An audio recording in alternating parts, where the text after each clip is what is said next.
want to promote your business? Do you want to talk about your nonprofit organization? Do you want to talk about your culture? Introducing the online web TV, Afrique Today. Log in, where you can watch us live at the same time on 4 platforms: Facebook, YouTube, Twitter, and using the Afrique Today app.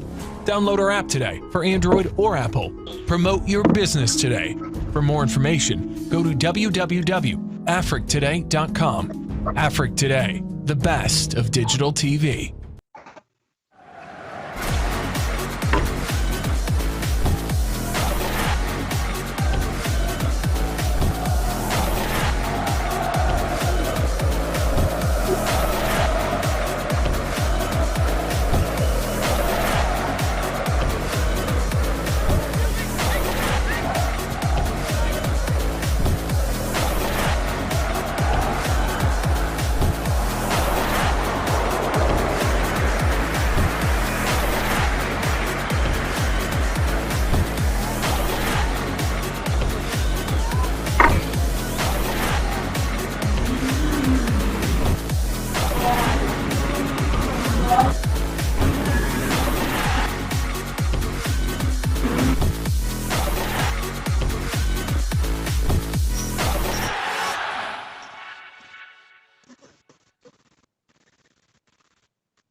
Evening, and welcome to the voice of AAU. I am so happy that you're here with us again tonight, and I'm gonna say to all my loyal followers and watchers out there, we heard that we knew we were like the #1 show, but now we heard it again. So we are so excited that you join us and you come on like this and watch us every Friday. We have a great show for you today. So I am your host, Dr. Yvette Butler-Yaboa, and I have my co-host. Is my co-host here today, the Invisible Man? I know he's invisible, but I don't hear him saying anything today. So I know he's here with us, but we have a wonderful, wonderful guest. And as you know, PanaFest is coming up. And so you're going to learn a lot about PanaFest and all about what we're getting ready to do in July, because as the doors of the world open, it is time for us as African Americans, African diaspora, African descent. We need to take our place and travel to the motherland. And if you have that opportunity, we want you to come and enjoy it. I believe every person of color who is African descent needs to step their foot into the motherland, no matter where it is. You need to do so. So we have an amazing guest from Ghana. So it is late there. So it is about almost 11 o'clock there in Ghana. But we are very, very excited to bring you an amazing guest. But before we introduce our guest, we always like to do a video to set the stage. So we are going to play a really quick video for you, just to give the nostalgic of what I'm talking about, and just the feeling of when they say going back to the motherland. So without further ado, could you play the video very quickly? Just a short tips, just a really quick, short, about a minute or so we can give our audience a feel of what it is like to be welcomed back home.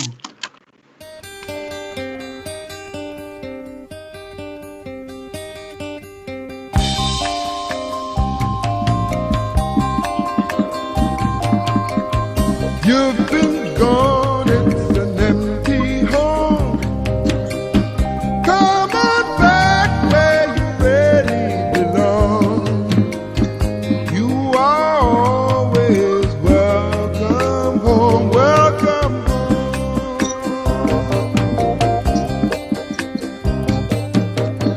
You've been kept down for much too long. Stand up, please, and say I am free. Don't forget you are welcome home, welcome home. Come with me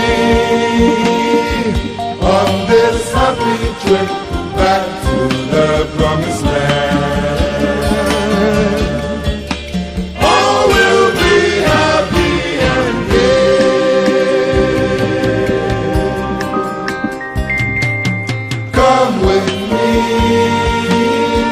on this happy trip back to the promised land. All will be happy and gay.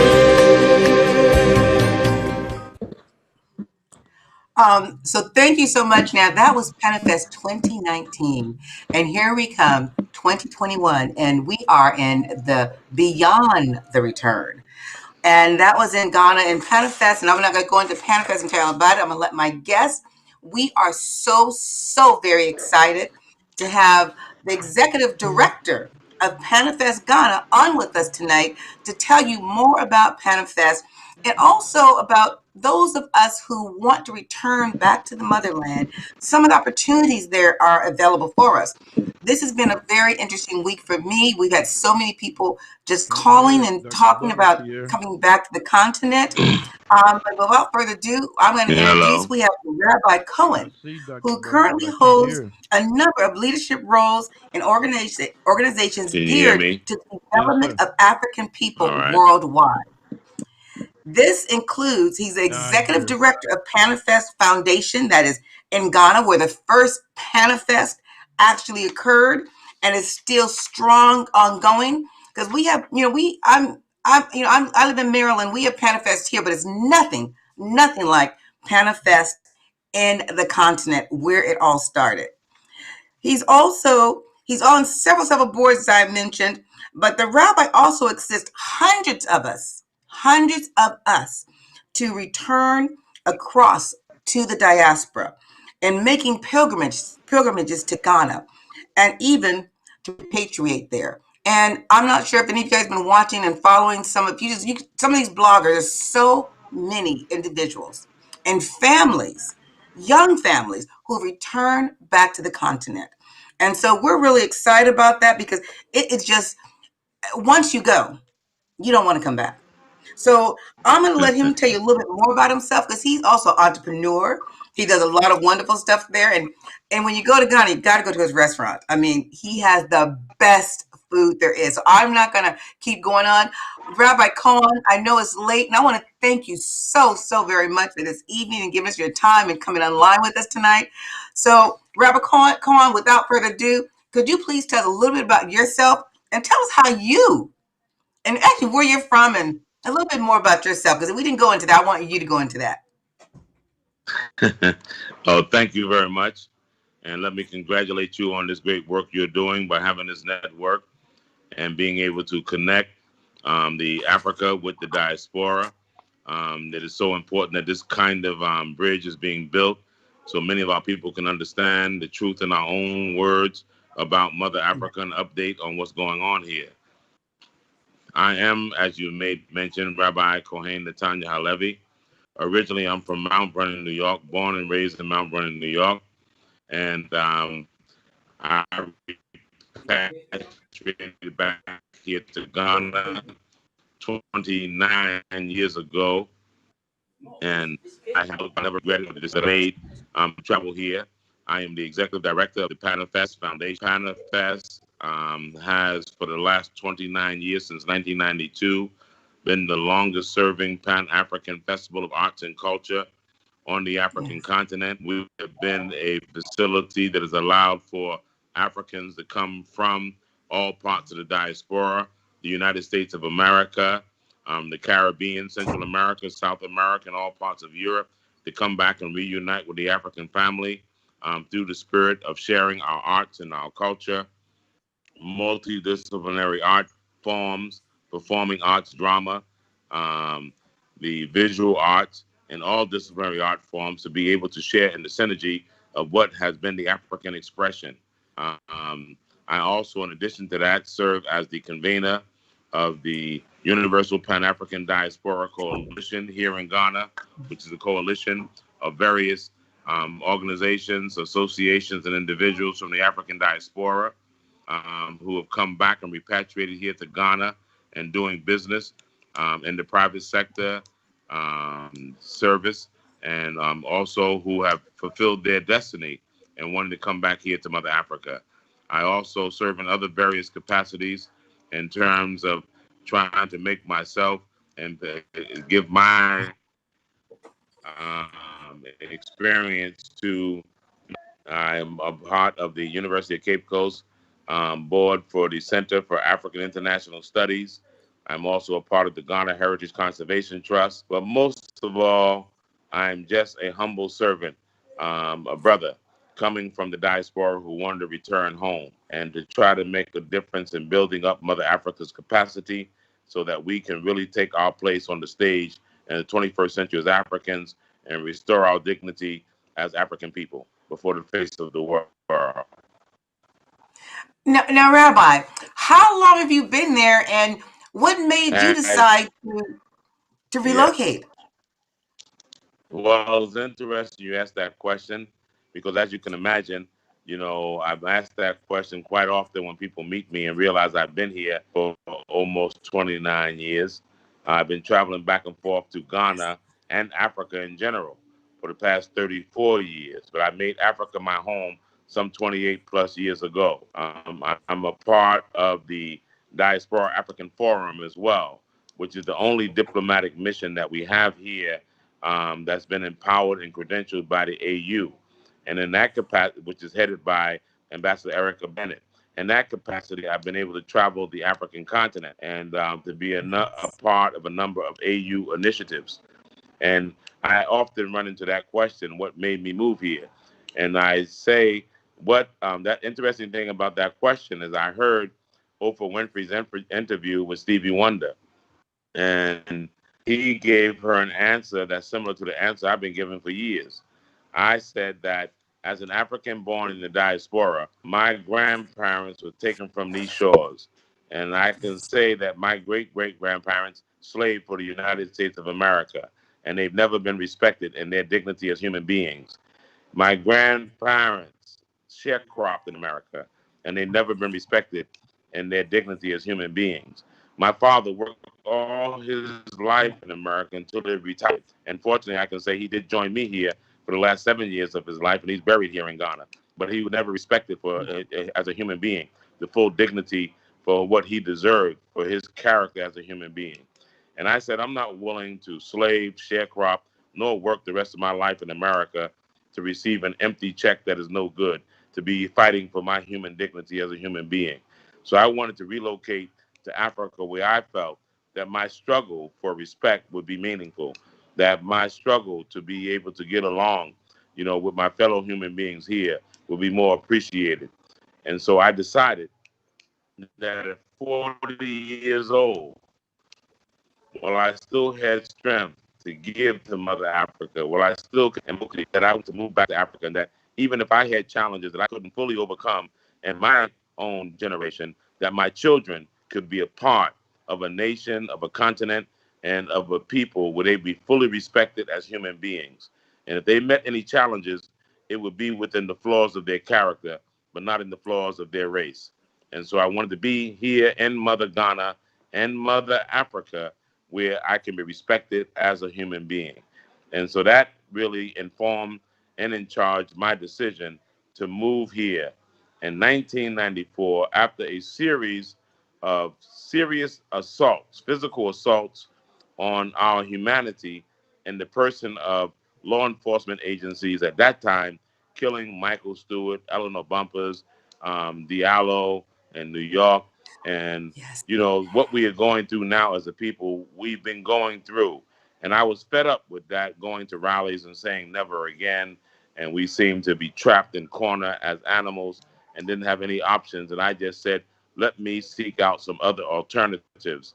Let me seek out other options, that I could not continue to live in a place where we have been disrespected for generations because we wanted and we're not respected. And it will only be a fool to say that you keep trying something that doesn't work.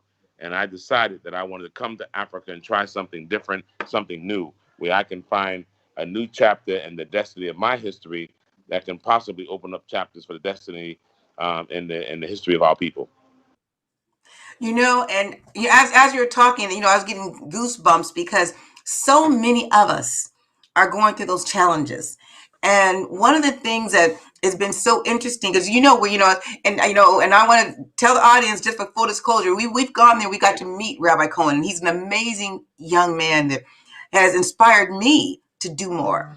And I've been telling people this whole week, I've been talking to folks, and my thing is, no matter how old you are, we have to really start trying to get back home. And we have to really start trying to Absolutely. reinvest. Because if we Yes.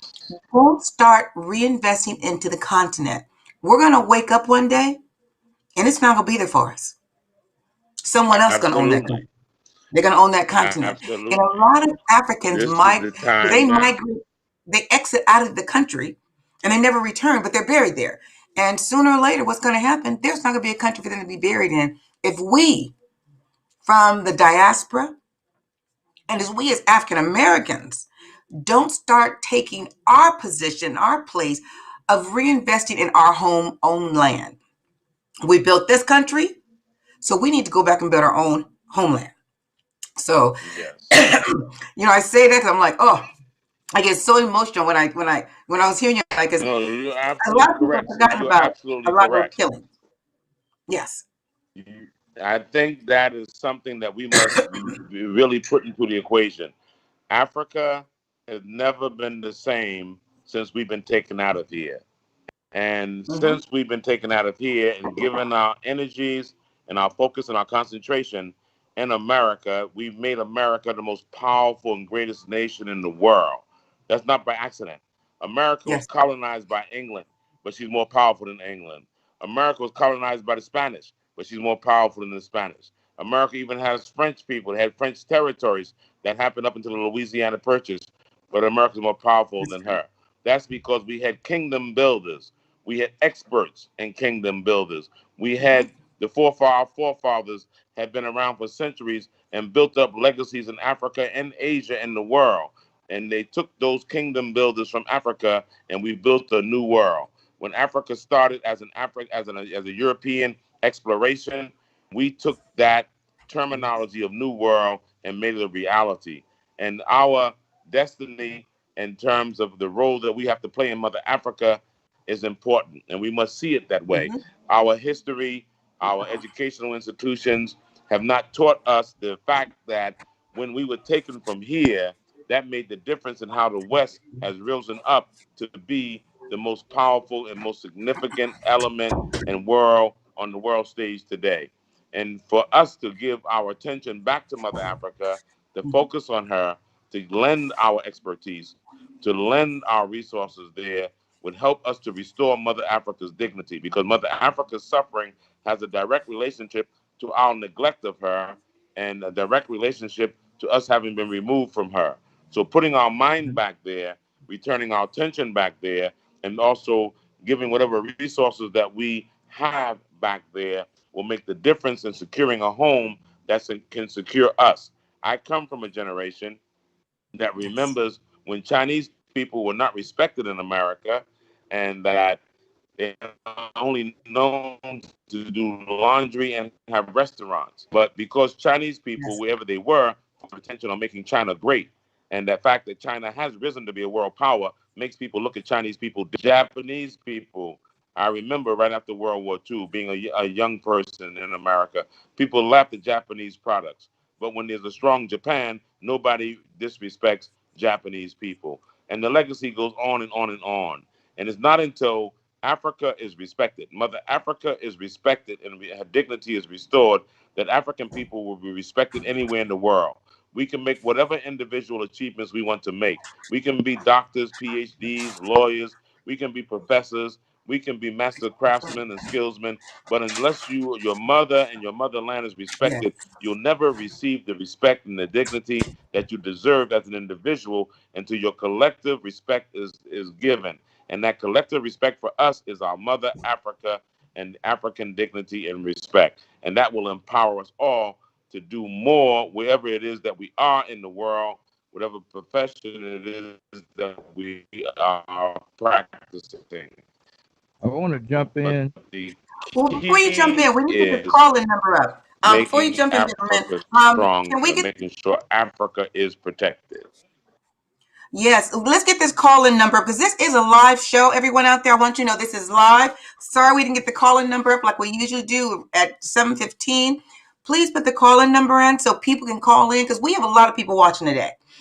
People are excited about hearing you because so many of us want to find out how easy is it to come back home. How and I've been getting these crazy questions, and I'll say this crazy questions because we're just so naive as Black folks in the diaspora. Blacks in the diaspora, it's totally naive because if we haven't stepped off of these shores, and when we do our travels, we go to other countries that don't represent us, we don't understand the value of reconnecting with our heritage. And so I've been getting a lot of, create questions as far as do they wear clothes?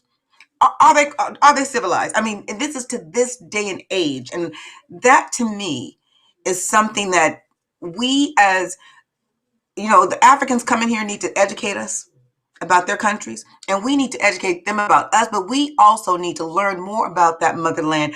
And can we please get the call-in number up so that people can call in? This is a live show. I know people want to have questions because there's a lot of questions because we're coming there in July. So we will be there with you in Yes. July. And so people are Yes. coming with me and they want to know, they want to know as far as the currency. One person called today, said, what about internet connectivity? So I want to say, look, we're on internet right now. So you're there in Ghana, but how is the internet connectivity there? Well, Ghana has been one of the first African countries on the continent to enjoy internet connectivity.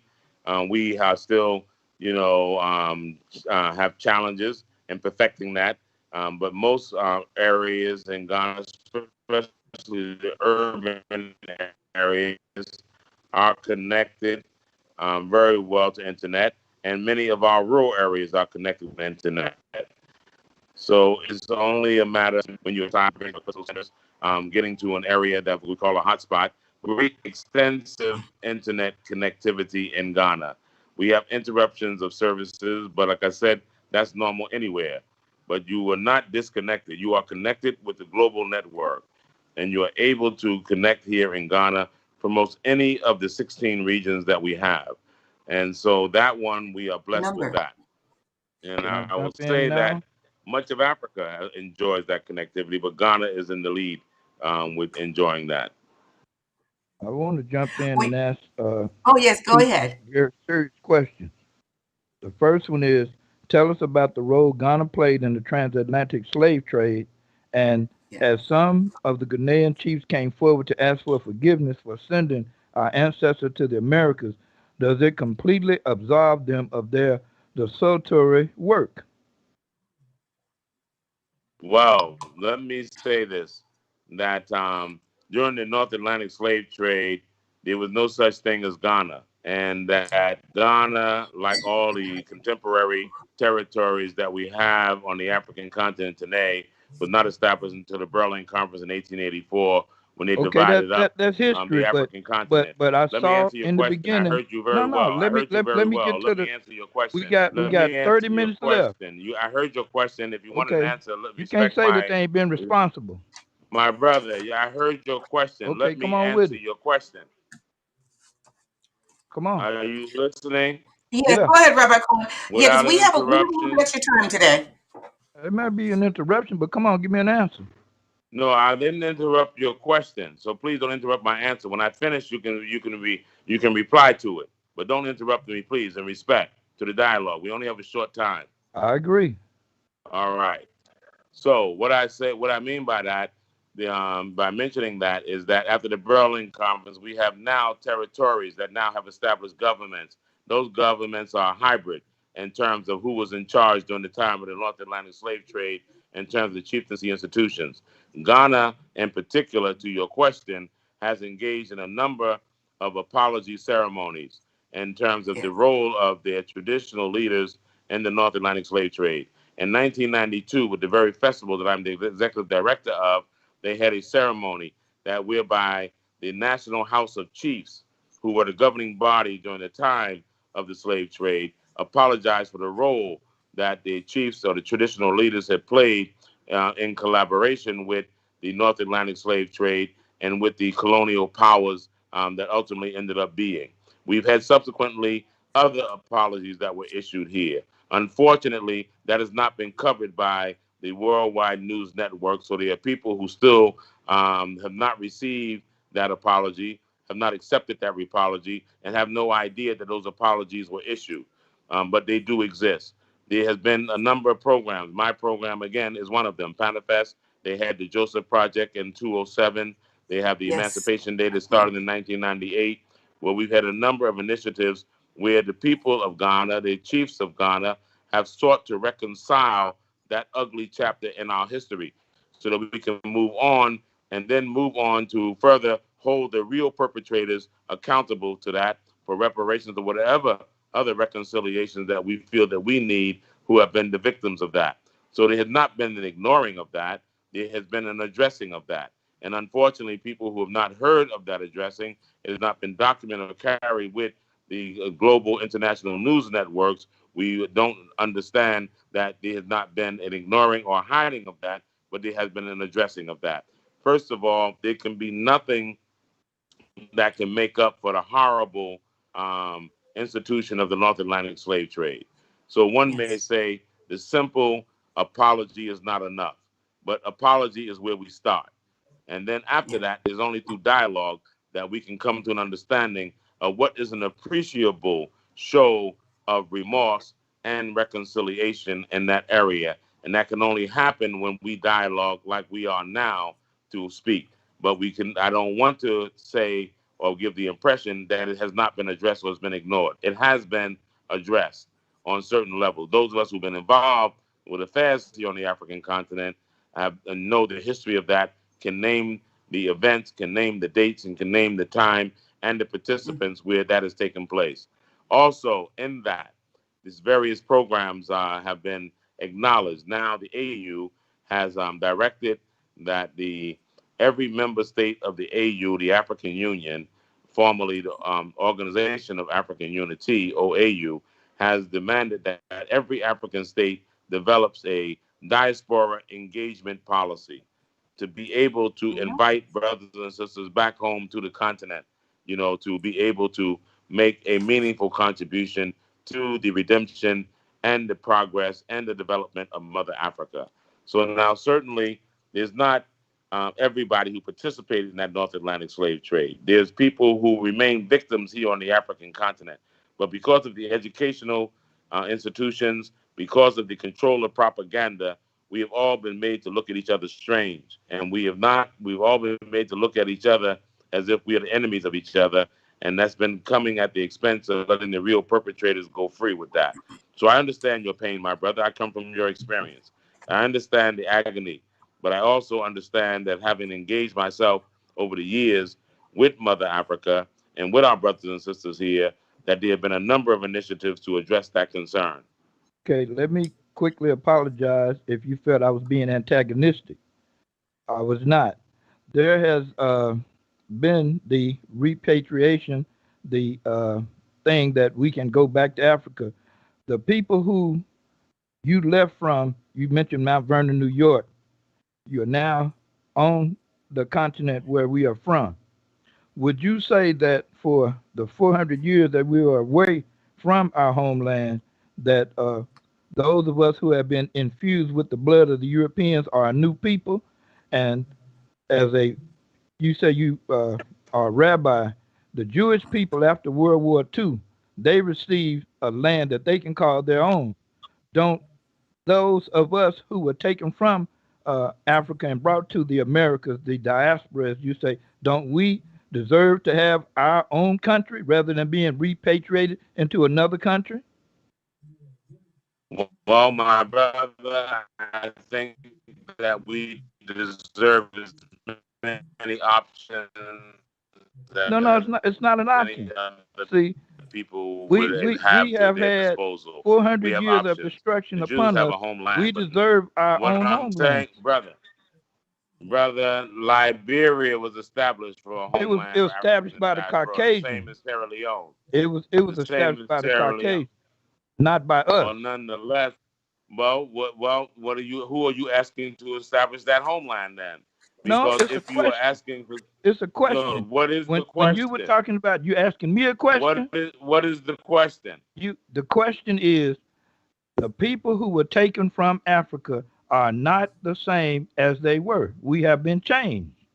And the same way that the Jews were able to receive a homeland based on the Holocaust, what about the black Holocaust that we have suffered that's still ongoing? Aren't we in the same position that they have, having suffered? How many more years have we suffered? We deserve our own homeland. And finally, this is the question: is Panifest about using economic resources of those Yeah. that were enslaved or helping to become an independent and free people? So what is it about? Go No, ahead. Panifest is not about that. Panifest. Well, let me first answer your first question. Yes, sir.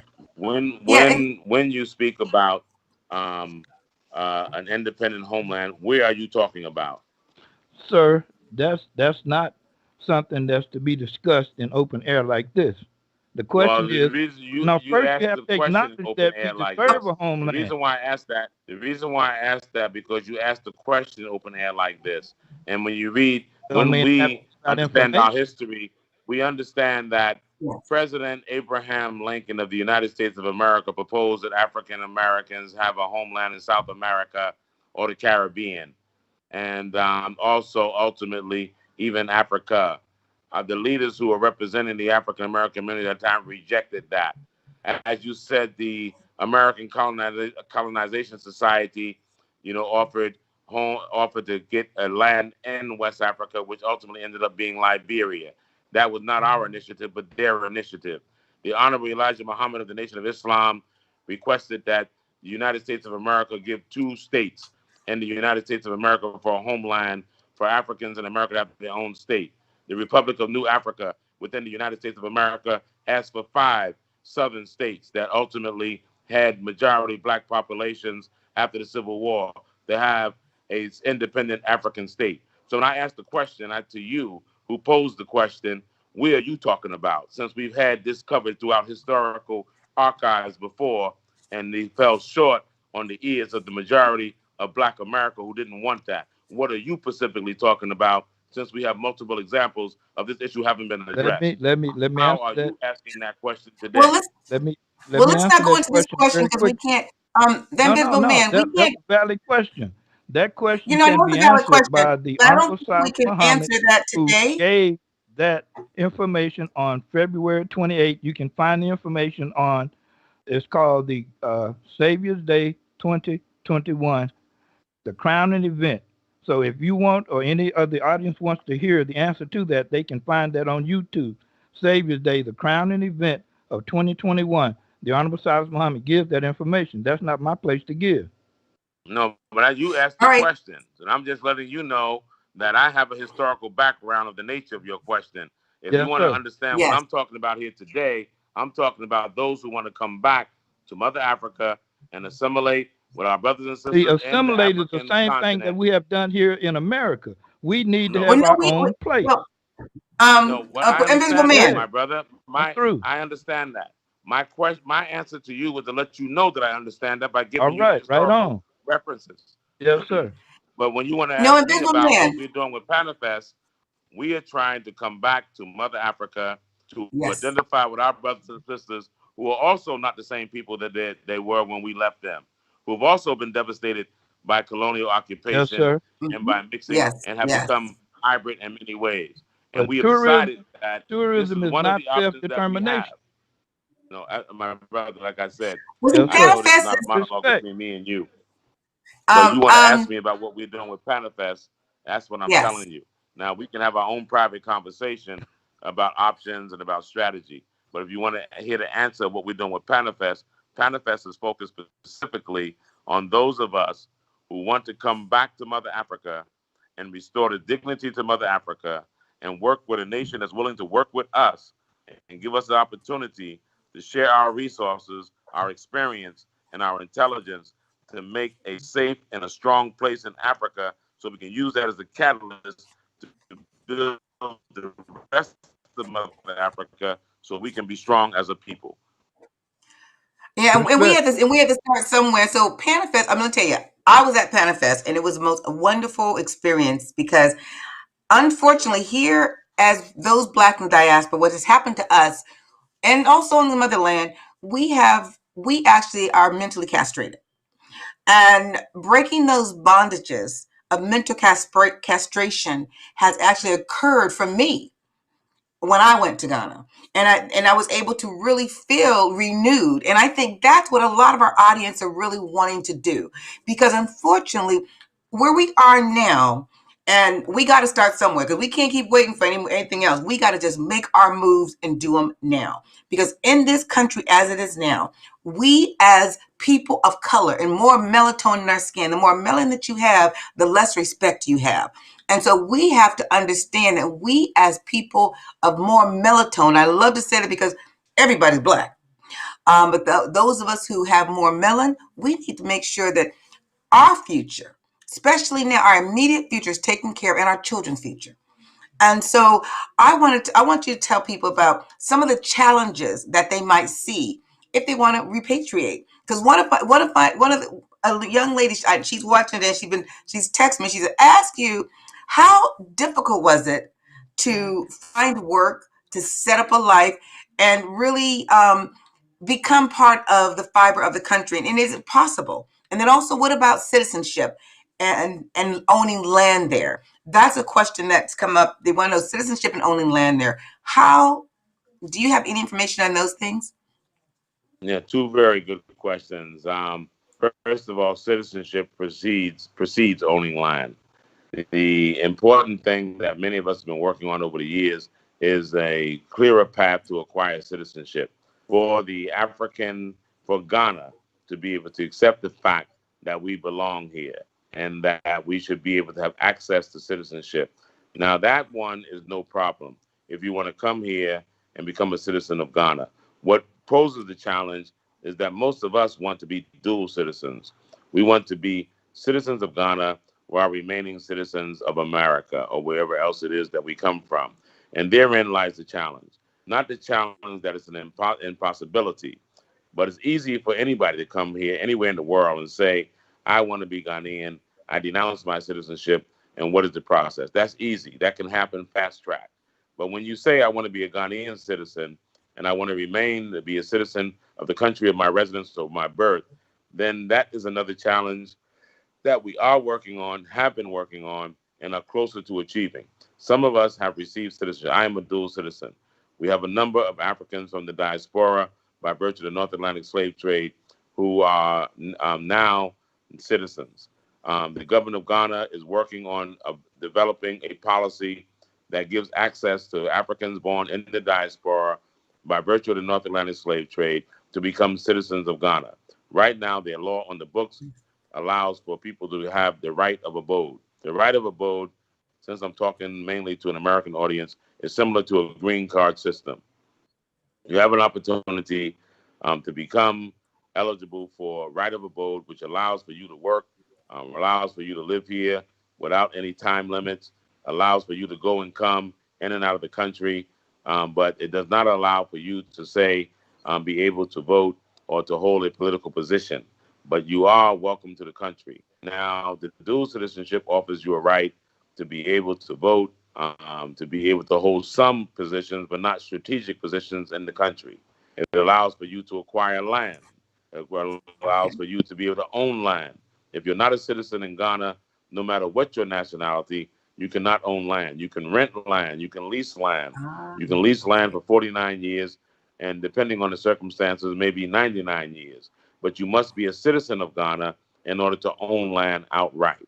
But these are some of the challenges that many of us who are involved actively in the politics of the land, and I don't want to say politics as such, but just activists, activists in terms of the rights that we deserve as African people who were displaced out of the continent against our will, who did not go away as refugees or exile ourselves as political refugees, economic refugees, on war or famine, but who were taken away from this land against our will 400, 500, 300, 200 years ago, that we never gave up our citizenship rights, that we never gave up our rights as Africans, but subsequently, by virtue of the experiences that we experienced, those rights seem to be taken away from us, and we're advocating that they are returned to us. That will allow us to participate in the political process, to run for political office, to actively be involved with the governing of the nation. These are things that we are advocating for right now, which have not totally been granted except for a select few through tokenism. And part of that tokenism happened first with 34 individuals in 2016 under the President John Mahama, and then second under President His Excellency Akufo-Addo, President Akufo-Addo, under the year of return.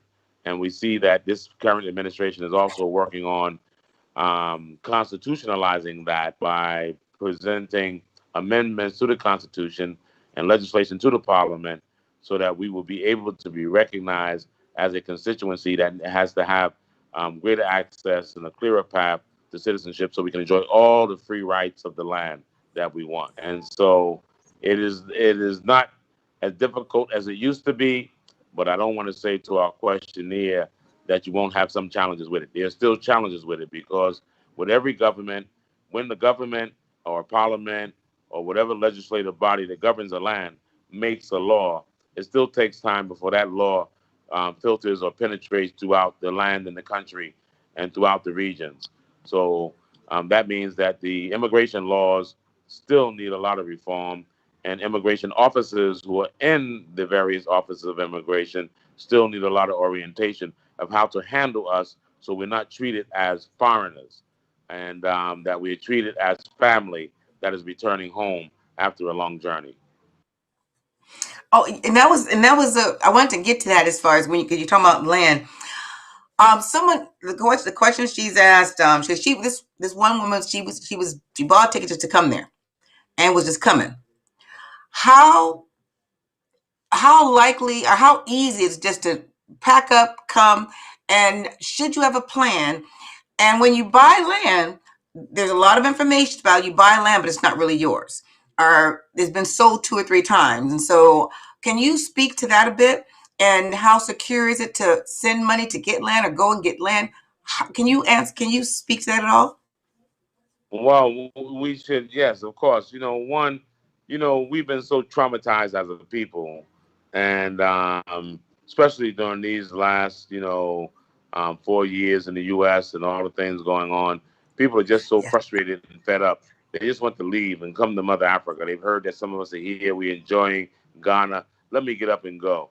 But you can't take a decision like that without doing proper planning and proper research. First of all, you should make contact with somebody on the line, somebody who can advise you who are here, someone who can help lead you through the steps and through the stages. You have to decide where you're going to go, what region, who you're going to network with, who you're going to be with. You don't send money to no one you don't know. I don't care where you are. You have, charlatans and con artists all over the world, and you have legitimate people all over the world. So you need to make contact with legitimate people who are on the land here, whether they're indigenous people or people who are repatriated, and share a relationship with what did they do? How did they do it? Is their land available? How much does land cost? When you acquire land here, we have a lands department. One should investigate in the land search of the property that's being offered to you to purchase. It's a very cheap, price to get someone to search out the authorities. Who is the proper owner of a land or a piece of land? When you find out the proper owner of that land, then you know you're dealing with the proper person, or you're not dealing with the proper person before you transfer any money. And then, of course, we have what we call indentures, lease indenture and freehold indenture. If you're not a citizen, you have to look for the leasehold. If you are a citizen, it's not guaranteed that it'll be freehold or ownership, because every family, every landowner has a right to put up their land according to how they want to sell it or lease it. So it's not automatic that if you're a citizen, you can buy the land. And it's, you can still say you're only leasing it. So there are a number of inquiries you have to make.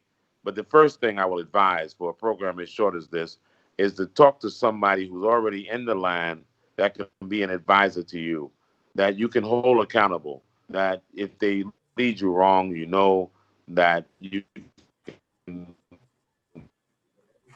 deal with that.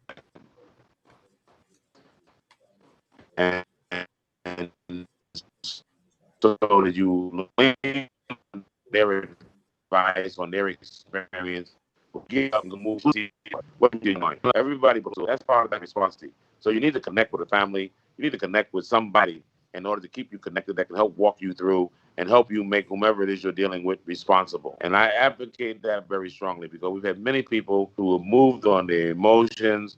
They moved Yes. just because they were erratically disturbed with being in America or the Caribbean or elsewhere. They've come here without no preparation, and in 6 months, even if they're lucky, a year, they get frustrated. They spend all their money, they lose their money. They go back, they're frustrated with Africa. They're talking about Ghanaians. They're cursing them. But they themselves don't want to take any responsibility for not having done their homework, not having done any investigation, not having done any research, and for moving out on their own without, you don't do that anywhere in the world, and how much more Yeah. Africa. So I would say, find someone to partner, find someone who's been here living, find someone who belongs here, make friends with them, collaborate with them, have some relationship where they can advise you. At least you can hold them accountable for giving you good or bad advice. Reward them for the good advice and hold them accountable for not giving you good advice. Today Now, is what Good about working Friday. in Ghana? What about working in Uh, Ghana? Like Go ahead. how? Work in Ghana, work Yes. in Ghana. When you're coming here, we Ghana is made up of a land of entrepreneurs. People are in Ghana that are doing well, that do business in Ghana, and it's best to have ourselves trained for a mind of entrepreneurship and how we can come to make a difference. What does Ghana need, and how can you provide that? What does Ghana need to help in the developmental process, and how can I prepare myself to fit into that niche? If you're coming for a job, you'll probably be disappointed in the salary, because they're not comparable to the salary rate in the U.S. There are jobs, but mainly those jobs that give a comparable salary rate to what you're accustomed to in the U.S. are with international firms and international companies. So when it comes to working for a job in Ghana, then you have to be prepared to accept what is the pay, salary, and the benefits based upon the Ghanaian economy. And many of us are not prepared to accept that. So the best thing, if you're a professional, then do the research in your professional field, how you can set up your professional practice here in Ghana. If you're an entrepreneur, find out what Ghana needs. Unfortunately, the saga in Ghana is that of all of Africa, that we're not producing as much as we should.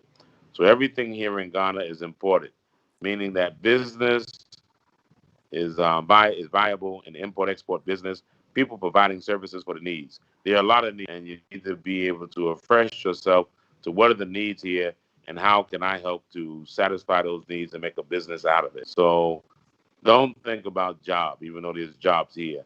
You'll be more rewarded in your research to think about how you can do business on your own, how you can be an entrepreneur, and how you can contribute to the economy of Ghana or any other place in Africa by supplying needs, to supplying services to the needs that are here on the ground. I want to ask a Now, question about culture. In this country right now, it's Good Friday. How does that play in the location where you are? And as a rabbi, how is the practice of what the Christians do during this, what is called Holy Week, play out there? And how is Passover different? Well, let me say this: the culture here is the African culture is very strong and prevalent on the ground. The foreign culture is as a result of them propagating their culture, and the Christian culture is as strong as those who propagate Christianity. And if you want to have any other influence here, you have to be the propagator of your own influence. You know, Christianity was not always here; it's here, and those Christian missionaries and those who propagate the Christian um, ideology have not slept in their work. And they've done a very thorough work in convincing our people that Christianity is an option. And if you want to bring any other consciousness or work here, we have to be just as strong as propagating our ideology to the people. The people here are open-minded because Africans are prone to spirituality on our own. That's part of our nature. And we love God. And those who come with their programs, we're open-minded to it. And Christians have not relinquished, they have not rested, and they have not been lazy in propagating their ideology and their doctrine. Very quickly, I'm gonna say this, and I won't have anything else to say. We got 9 minutes left. You mentioned the Chinese. Now, I spent some time in the country of China, and I know that they are very involved in Africa. So, are you saying that their involvement can be replaced by us, the people who are from this side of the pond? Is that what you were saying? Absolutely. What I'm saying is that not with our mouth, but with our actions, with our resources.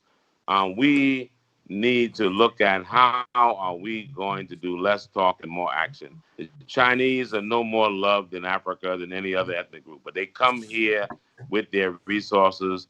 They come here with their trinkets, and they talk and sit down and convince our people to give them a chance, and they do their work.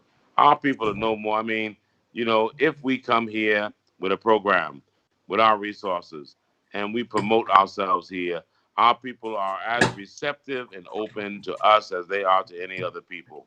But when we sit back and just say, oh, they're just receiving the Chinese or they still receiving the white man, it's like, where are we at? We need to be doing more than talk about what Africa is not doing and be more involved with being proactive in what we are prepared to do in Africa. Africans would love to do business with African people. And we need to know that we have options here. We have opportunity here. We have enormous opportunity here that we can take advantage of. And if we come in here and be serious about the work that we have to do here, and promote not only ourselves, but our African family and brothers and sisters, and know that we're not coming here to exploit you. We're coming here to make a difference for our collective future together. And that they would be as open arms to us, and even more so if we acted upon our words. We've had a lot of prominent African leaders, African American leaders, leaders of African descent from America to make promises here that we have not fulfilled. And every time we come here, they receive us and they're ready to receive us. yes. They're only looking to those who are here to help them for the moment. Africa needs help. Unfortunately, we've come through some devastating periods, and the most devastating period that we had was the splitting up of the African family and the removal of us. We was removed from the African continent. That's a devastating effect to have removed us from the African family. That's a devastating part of the equation. So with us coming back to Mother Africa and being at the table and sitting down as family, that is the greatest equation that can be joined back to the African redemptive process. Us coming back and sitting down as family. But as long as we are scattered and separated, everybody in the world will come and take advantage of the weakness that has been produced by us not being together. If we come together, then we provide the opportunity for strength through African unity to be able to do for self. And then that way, nobody else can come in and exploit us. But when we are separated, we are vulnerable. So we must see our union not as an end in and of itself, but a means to an end. African unity is a prerequisite before we can address anything else on the agenda to be able to salvage ourselves. Until we are united as an African people, we'll be too weak to be able to do anything for ourselves. In America, we have more PhDs and learned Africans than anywhere in the world. We have more literate Africans than anywhere else in the world. I think we stand as the sixth or the seventh more economically viable nation of African people, or nations, period, anywhere in the world. Try But number separated 5. from the rest of the African family, we are nobody. We're nothing but George Floyd's with knees on our neck, being snuffed out, life being snuffed out from us. We're nothing but the Breonna Yep. Taylors. We're being shot in our bedrooms in our bed. Separate, we are nothing. With all the PhDs, with all the education, with all the economic empowerment, we're nothing. And until we join together as an African family, we will not have the strength to be able to put a fence around ourselves and protect ourselves, and to be able to script our own destiny to be free as a people. And I don't care where we are, whether we're on the African continent, whether we're in North America, Central America, South America, we are nothing without each other. We are each other's greatest resource. We can live in an illusion or a bubble and think that we're something, and we can prognosticate, and we can talk about standing on soapboxes, on street corners, about until they look at me, I'm somebody. We are fooling ourselves. Until we come together collectively, we are nothing. Because the world sees that better than us, and that's why they exploit us in our separate categories and continue to take advantage of us, wherever it is that we are. So even though African Americans are seriously empowered, we're powerful, we're in a delusion if we think that we can do this on our own, or the world is waiting for us for it to be done. We need African unity only as a prerequisite to fulfill the rest of our agenda. Thank you. Oh, thank you so much. Because I was going to say, because it was a plan, and to keep us continually separated. And the reason why a lot of individuals don't know about all the movements of pulling us together and giving us property and helping us become one is because they don't want us to be that way. If you are united, you stand. Divided, you fall, and that is what happens. And I am because I know we have a few more minutes, but I really got to ask a few more questions now. People want to know, coming to Ghana, where are some of the best places to live? And as you know, we're taking a trip in July, and I'm excited about coming to see you in July. So we are coming to Panafest. So if any of you out there want to join us, we are leaving for Panafest July 13th. And I'm going to stay a little bit longer because, I do have a business there, and I'm so excited about it. It's an NGO helping the country. And so, I feel it is my responsibility and my duty as an African living in the diaspora. And that's what I call myself now. I'm an African living in the diaspora. As being Absolutely. an African in the Absolutely. diaspora, it is my duty, Well, my responsibility, and I have to, and I have to look at that seriously. And I tell people who send money home, when you send money home, don't send money home to your family. Take 50% of that and send it for infrastructure. Why don't you take 50% to your family? The rest of it, adopt a road. Send it back to help build a road. Build infrastructure. Bring things that we see in the United States we've got comfortable having. Bring those same resources to the continent. But build it up, and we are the ones who need to do that. So tell me, where's the best place to live if people do want to come to Ghana? And could you please tell us about? I know you're over the Cape Coast land for all those repatriates. So please, you have to tell us about that, because you are in charge of all the land in Cape Coast. That if we want to do something, you are the man to talk to. Well, yes. Well, you put it that way. I am on the board and one of the founding members of the Cebu Pan African Village, and the Oman Hen of Cebu in Central Region has allocated 5,000 acres of land for the diaspora to think about coming to resettle and to develop. And so that, you can imagine, is an enormous amount of property in order to be able to envision and to have land available without incumbencies. And that means you have no land problem. You can come here to the central region. We have that vision. We have a number of projects being built in the central region. We have a number of brothers and sisters who are here in the central region who have made it their home. So that's a natural fit. Of course, we have now 16 regions in Ghana. And out of those 16 regions, every region has its own assets and it has its own opportunities. But I'm speaking for Central Region, the Pan-African Asebu Village. If you have interest in that, there is a nominal fee for administration. Administration, in order for you to get your paperwork in your hands to say that this is your plot, this is what you own here. But the chief is giving that land out for free. And for a nominal fee, it costs you about between $1,000 to about $1,000 to go to the lands department, have it surveyed, have it pillared, have it registered in your own name, you know. But nonetheless, that one you have no problem with. No problem with paying your money to someone who sold the land already 2 or 3 times, or you don't have any recourse to anybody assisting you with that. We have that. Of course, there's other private lands that are here in the land that you can lease or buy, you know, that costs a little more because of depending on the locality and the location. But Central Region is a great place. It's central. That's why it's called a Central Region.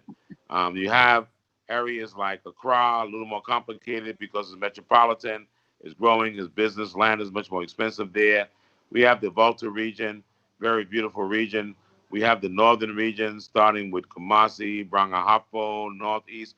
Land is available in Ghana. Let no one make you think that we're overcrowded, you know, with the concepts of, you know, global overpopulation. Africa is not overpopulated. We can fit America and Africa 3 times. And we got, you know, places and areas that are just so land-filled, so open for opportunity, for industrialization, for agriculture, for business, for entrepreneurship, and just for your retirement and your peace of mind. You build your own oasis here. You have your peace of mind. You say you're retired. You don't want to do no business. You want to enjoy your pension. We got places for you. You're a young person. You want to start entrepreneurship. You want to start a business. You want to challenge Bill Gates and all the other people and say, I'm the next African giant in the economic world. You can do that in Africa. You a farmer. You want to get into agricultural development. We got land here. You can do that. So, you know, so much opportunity. We got the Ghana Promotion Investment, you know, Center here. We got the Beyond the Return Secretariat here. You have myself here and brothers and sisters already repatriated on the land. I'm with the Pan-African Diaspora Coalition. We're a coalition of about 10 different diaspora organizations. We all have experience. You can make contact with us. You can talk to us if you're from the Caribbean, if you're from the United States, if you're from Brazil.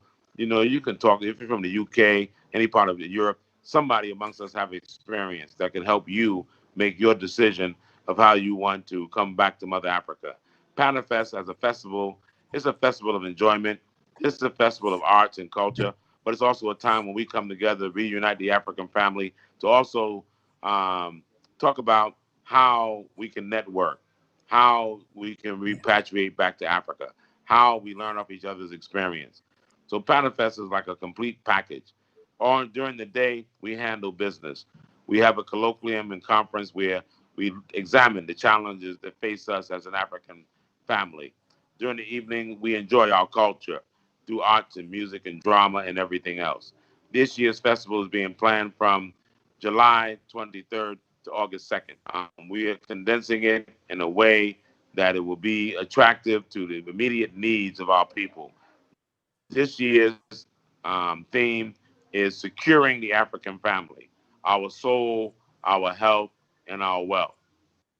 And that was chosen specifically designed around a mixture of the COVID-19 crisis that's upon us, and also the rise of white supremacy that is encompassing the West, the United States, and Europe. And it's time for we African people to secure ourselves and our future for our youth, and to talk about our soul as a people, to talk about our health as a people, and to talk about wealth. Not wealth in terms of money, but wealth in terms of securing the natural resources that we have within our individual endowment and within our continental endowment. And how do we translate our human wealth? How do we translate our continental wealth into wealth for African people. We must end the narrative and the legacy that Africa is the richest continent in the world, but Africans are the poorest people in the world. Only we can change that narrative. Only we can turn that around. And we want the Panifest this year, the colloquium, to be able to discuss those issues. How do we do a paradigm shift? How do we change the narrative towards that? That is beyond the return.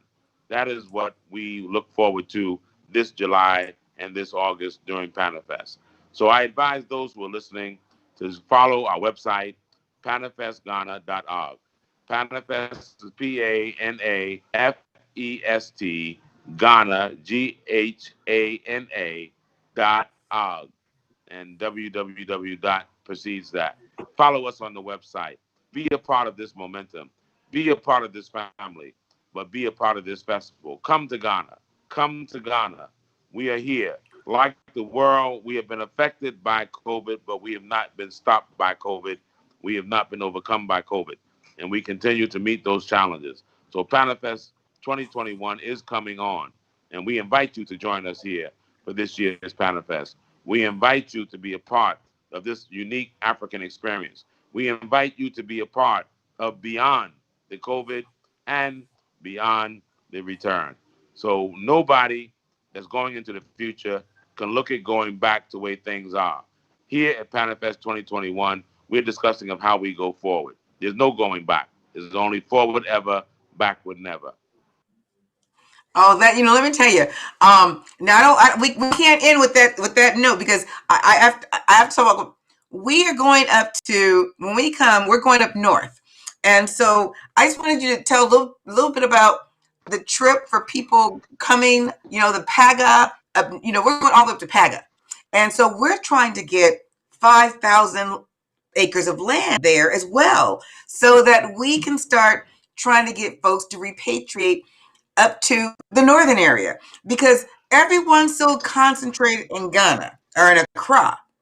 And I've been there, and the traffic is unbearable. So we're trying to get people to move out of the Accra and think about other regions in the north. And because what I wanted you to talk about a little bit, because with Panifest, is about the whole historical track that we took from different countries that they pulled us to get to those dungeons. And well, so, because we're going to let try me to do say, that trail.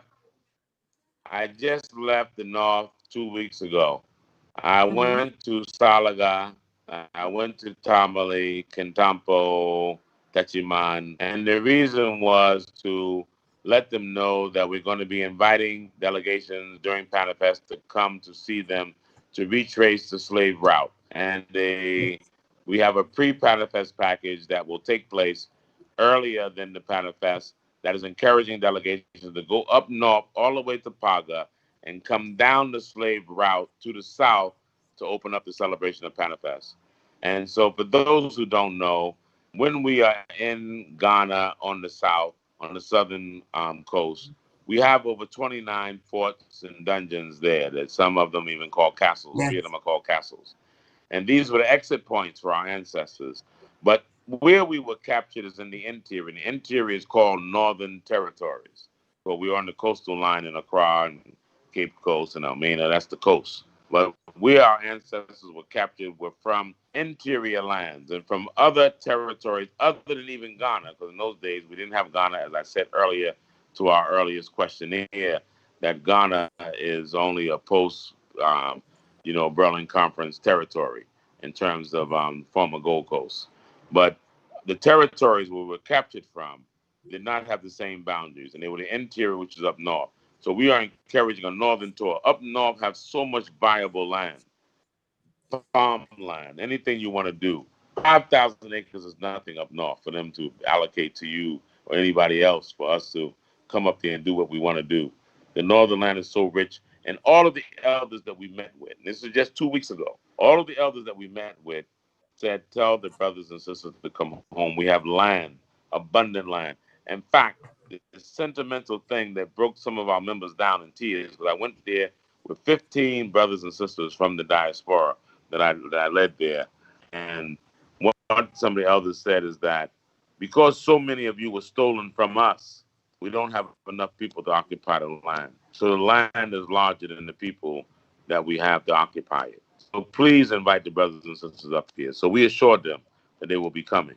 So I encourage people to put within their package, time to travel up north and to take that tour down. But more importantly, travel up north with an open mind to know that the north is a very viable option when you're talking about coming back here to Ghana and doing business or returning to live. Yeah, I wanted to tell people in our audience because we're traveling again. July 13th is going to be the up north trip. July 13th through the 28th. We're doing a whole 15 days and coming all the way from north and coming all the way down to Cape Coast to the Central region to really get a lot of that spiritual reawakening for us. And one thing I want to say, because you said the castles, as you know, I always try to tell people the castle is where the white folks lived.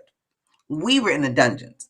And so there's a few things that I've asked the administration of Ghana to do, to really think about how they talk about those castles and dungeons, because we did not live within in the castle. So when we're coming back as Africans from the diaspora, they need to make sure they let us know that these are dungeons, and because you go when you see a castle, you're like, wait a minute, I came, but that's not I didn't get to enjoy this part. So wanting me to come back and reconnect, and then so glad they now are calling them the dungeons and castles, because we did not come from no castle. That's where the other folks stayed who didn't look like us. Absolutely, And so, absolutely. And another thing I want to because I've been trying to tell people who are in the diaspora to think about having one foot in, one foot out. Just like when Africans come to here, they have one foot in, one foot out. We need to not set and keep our feet settled, plant firmly in this country outside of our motherland. We need to start by having one foot out, and that foot needs to be firmly planted in whatever country we choose or select. It needs to be planted somewhere on the motherland where we're reinvesting to bring a difference to the continent, because Africa should not be called a third world country, because there's too much money, too much resources. But yet the only reason why it's able to be called that because everyone goes and pulls everything out and we don't reinvest back. So it's our responsibility and our duty for every last one of us who are abroad. Those of you who've traveled out of Africa, look back, don't just send money home. Send money to build infrastructure. And remember, I'm so passionate about that. And I've made that my life goal now, is to really help my grandchildren have a place that they can call home, that they can feel safe and secure, and that they can always go to. Because right here is not a place that's always safe and secure for us. So not at all. I wanted to see and nothing is if you have any last words for our audience of 4 years. Yes. These last 4 years, I tell people January 6th should have woken everybody up. I mean, I was already woke, but so many people did not wake up. January 6th happened, and they're like, wait a minute. And, most of those people, none of them are doing any jail time right now. None of them were arrested that day.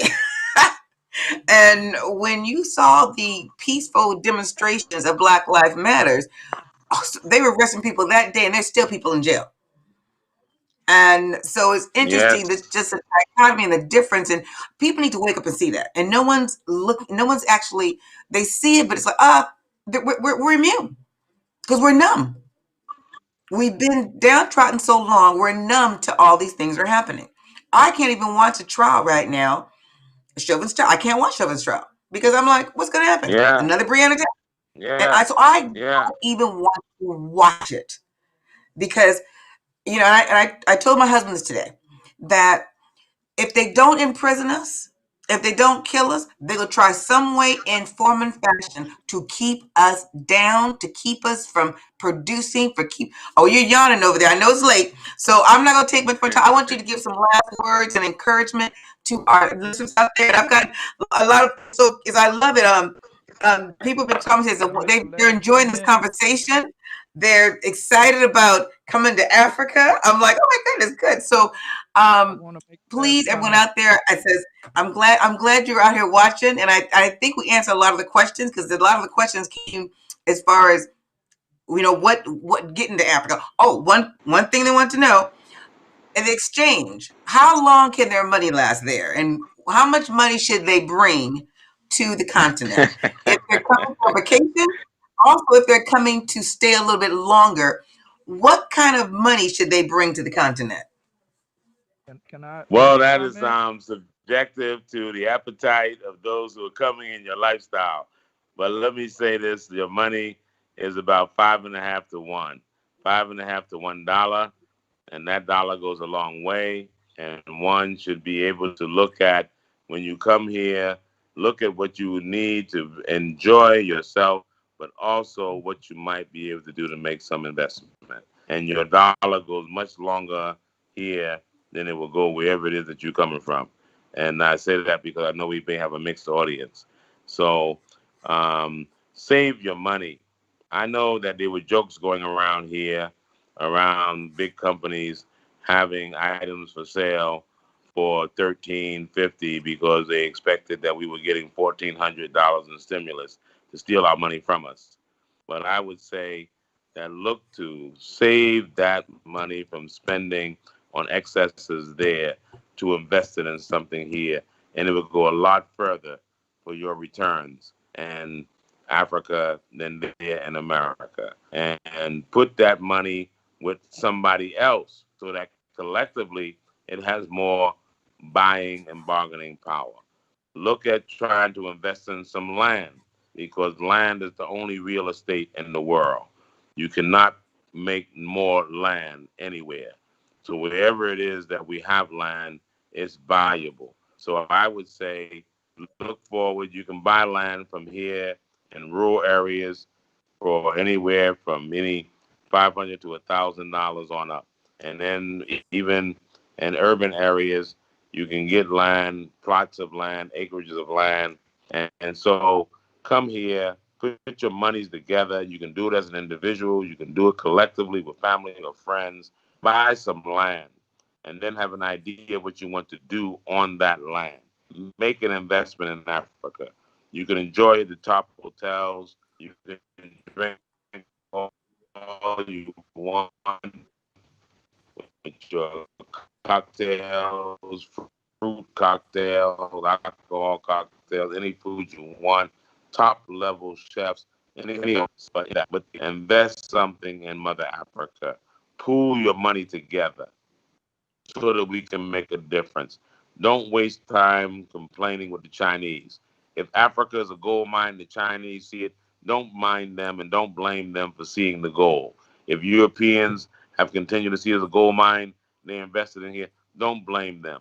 But blame yourself if you have refused to invest in the viable opportunities that are on Mother Africa. We could not be competitors by complaining.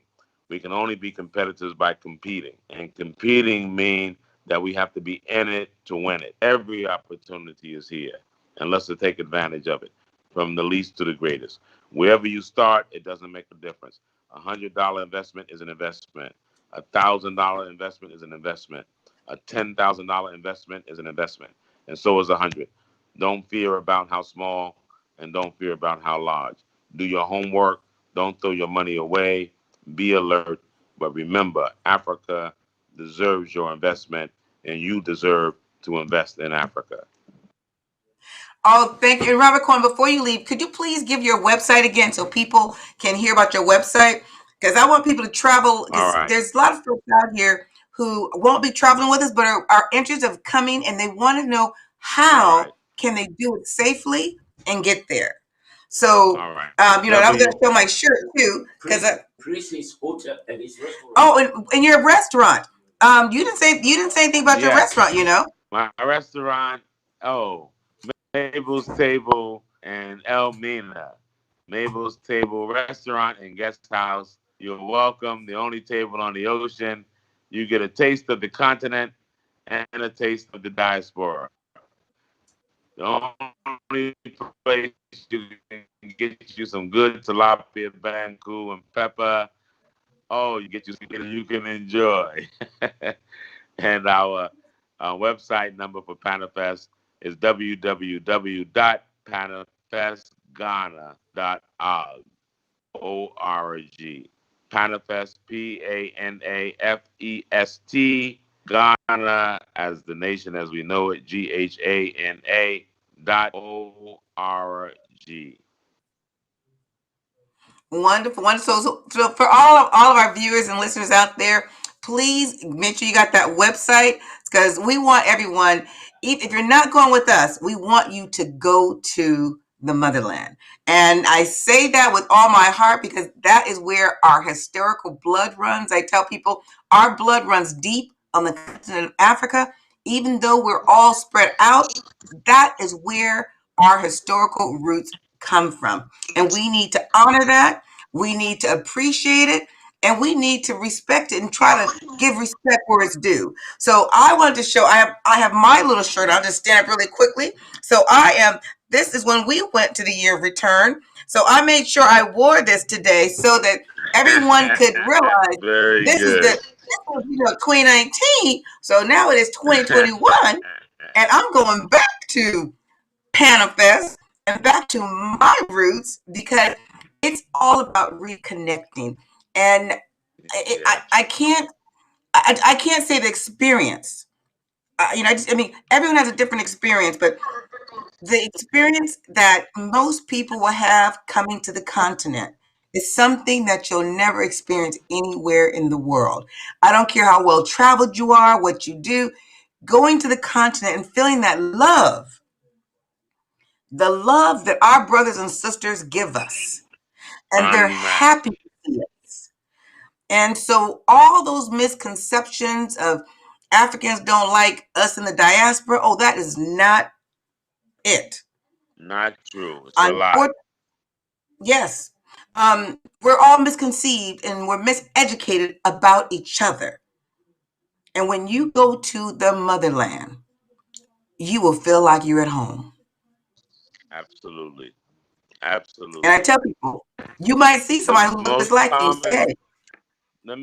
Let me say this in closing. The most common experience that I have amongst brothers and sisters who come here for the first time, especially 2019, when we have more people come here than ever before in one space or period, they break down in tears and say they lied to us. They lied to Yes. us. This is home. Yes. They are so emotionally overcome with the reception and with the love and with the experience. All they can do is break down and say they lied to us. They told us lies. Yes. This is home. And I close on that. And thank you so much, Rabbi Cohen.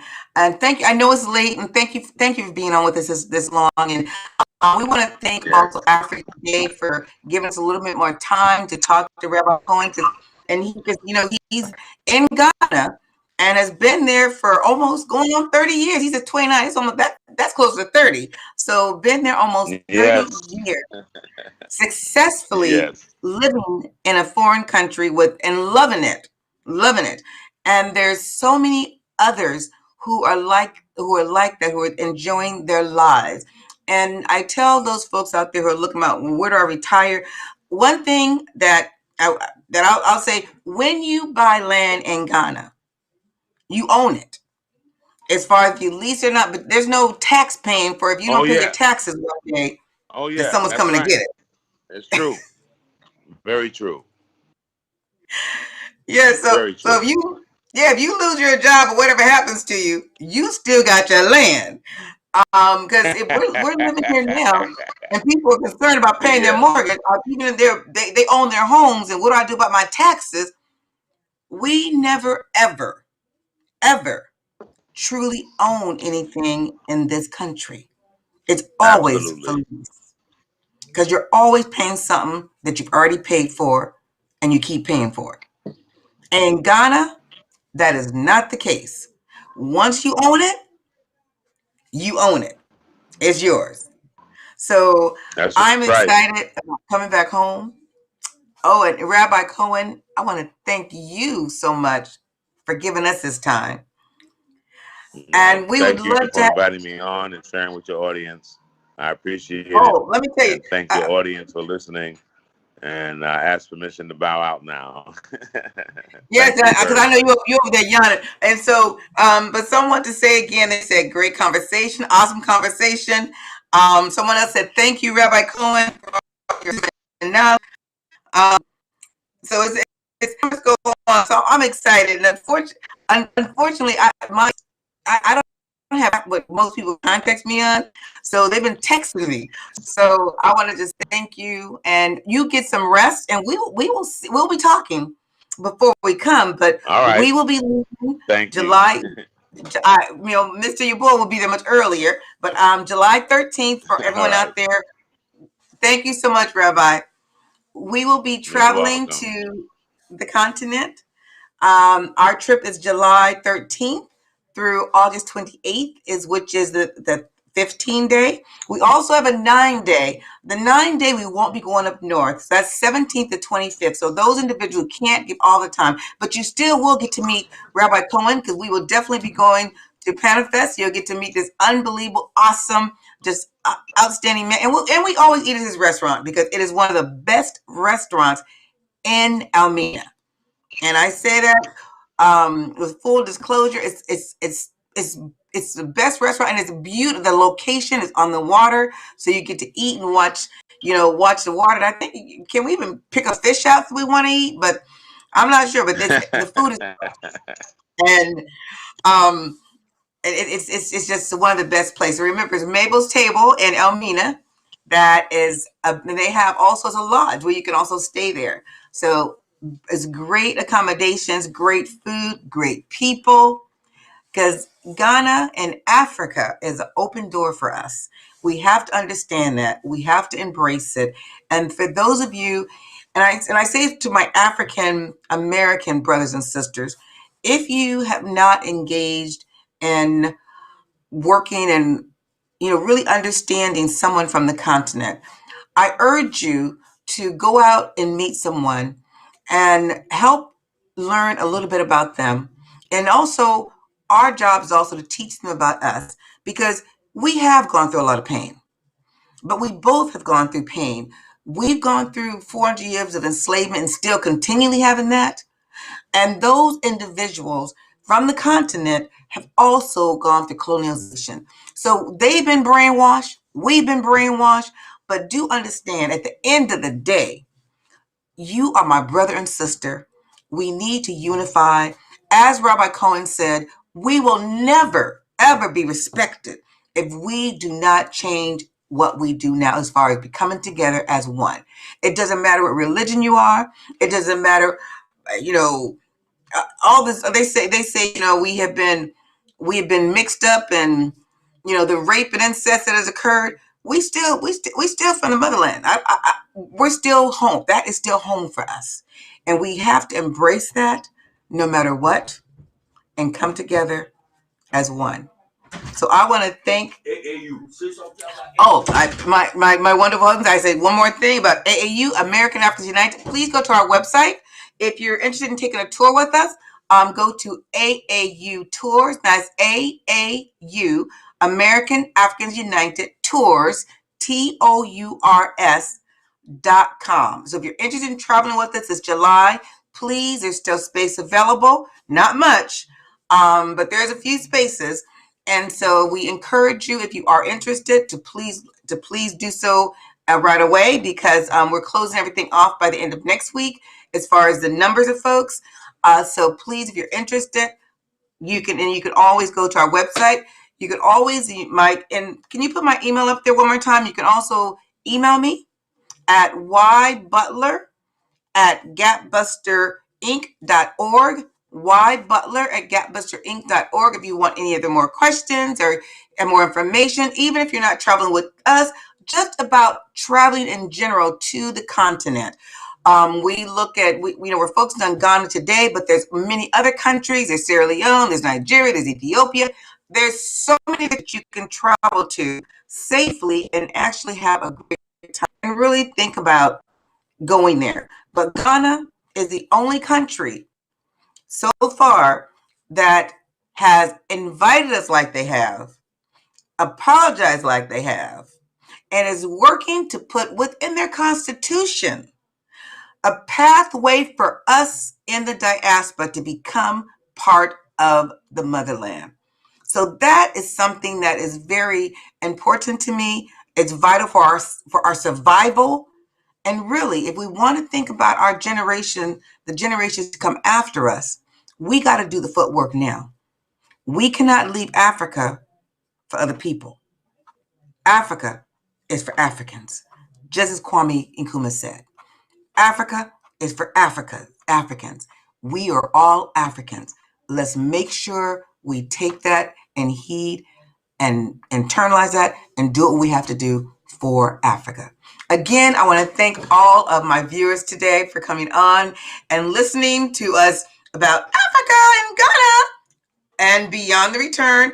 I want to thank my guest, Rabbi Cohen, for being here today. I want to thank my co-host, Invisible Man, and I want to give a special thanks for Afrique Today for allowing us this extra time, because usually we're over at 8 o'clock. Afrique Today, I want to thank you so much for allowing us extra time to speak with someone from the motherland, Rabbi Cohen, who is originally from the United States. I want to thank you so much. And I want to let people know that we will be having the director of the diaspora within the President's Office of Ghana. He will be on at the end of this month to really talk about what are these laws that they're going to be putting into place that will be helping us to become part of the fiber of the continent.